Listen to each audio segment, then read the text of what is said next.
What's up, YouTube friends? My name is Danny Jones, and welcome to Jones Vibes. Jones Vibes. First and foremost, thank you so much for clicking on this video, and if you enjoy it, please go ahead and click that vampire button, like button, and then go ahead and hit subscribe as well as hit that notification bell. That'll keep you up to date when I make more content. And today we are talking about Morbius, Sony's long-awaited film directed by Daniel Espinosa and starring the one and only Jared Leto. And yes, we waited this long for this movie. But before we really dig our fangs into this, I do have to warn you, this is a spoiler review. So if you're gonna leave, do it now. And if you have seen it, like me, let's talk about Morbius. Just my initial thoughts here, but I am pretty shocked at how much of a mess this was. After all this time and all the hype from Jared Leto and Sony, and this is Morbius. Apparently Sony didn't learn that much from the MCU. Maybe they should change their name to Sonar, because this was bad.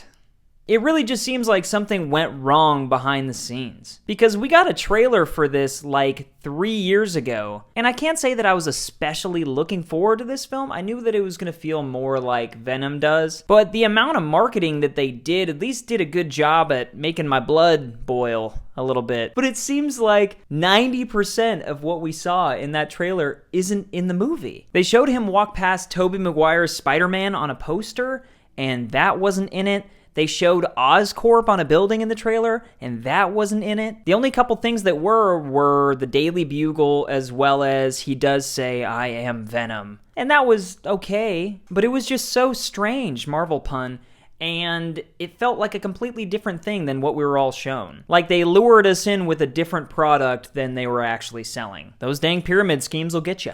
The whole thing honestly just felt like a long trailer. Nothing was fleshed out. It all felt so rushed. It moved so fast that it was legitimately laughable at times. I can run through it pretty quick here. It shows him as a kid with Milo, who I'll get to later, and we start getting a little bit of character development. They're both in this hospital and they have this rare blood disease, but then it flashes and it's 25 years later and he's winning the Nobel Prize, and then literally 5 minutes later he's on a ship with the antidote to his disease and he becomes a vampire. And he kills a bunch of dudes, which was pretty tight. And let's just get this out of the way. Blade would own this guy. No contest. And maybe even Jacob. But then after he becomes a vampire and kills all them, he jumps off the ship, but they're in international waters, and then all of a sudden he's back in New York City, and he gives himself up for Milo's crime, and then he's in jail, and then he's out of jail, and then he's fighting the bad guy, and then he wins and the movie's over. And I know there's more than that to this movie, but that's just how it felt. It was so quick. No moment in the movie lasted long enough for me to really absorb it and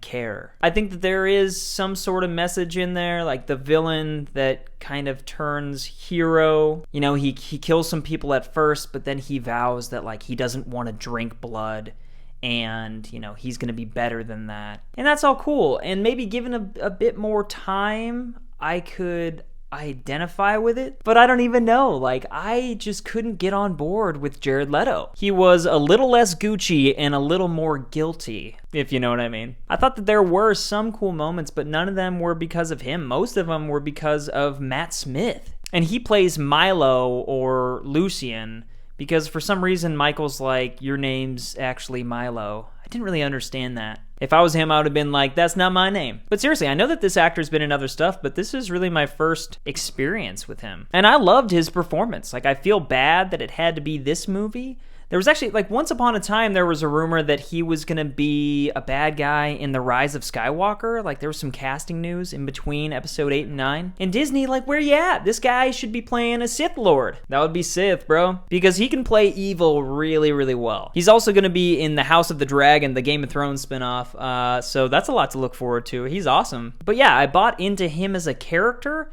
but just not his relationship with Michael. Long story short, he ends up taking the same antidote as Morbius. Very classic superhero movie. The good guy and the bad guy both have the same thing. But where Michael kind of stays good, Milo ends up really kind of diving into the bad side, the dark side. And Adria Arjona, I hope I'm saying that right, as Martine, she had a pretty great performance as well. Like, I didn't mind her character. It's just that I didn't buy, once again, her relationship with Michael Morbius. It was just so rushed. And there's also 2 FBI guys, and I know what you're thinking. I wish it was the ones from Die Hard, but it wasn't. And they just didn't need to be in the movie. Like, I bet in total their scenes amounted to like maybe 5 minutes. They were just disposable. Just as disposable as like one of those Kodak cameras that you took on a field trip back in the 90s.